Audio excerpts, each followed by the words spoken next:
Hey guys, in this video I'm going to explain to you how to reactivate your PrizePicks account.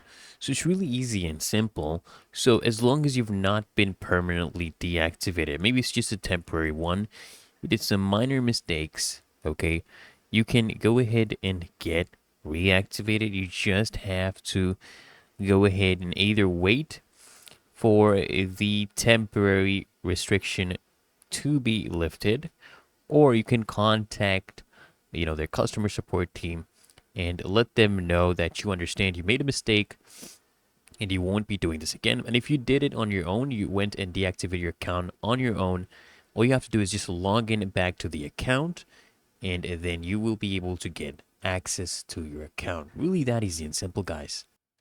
So I hope this guide provided value to you, and if it did, guys, go ahead and make sure you like this video, and I want you to also subscribe to frequently asked questions. Turn on those bell notifications, guys, so you get notified of the next video, and I'll see you in the next one.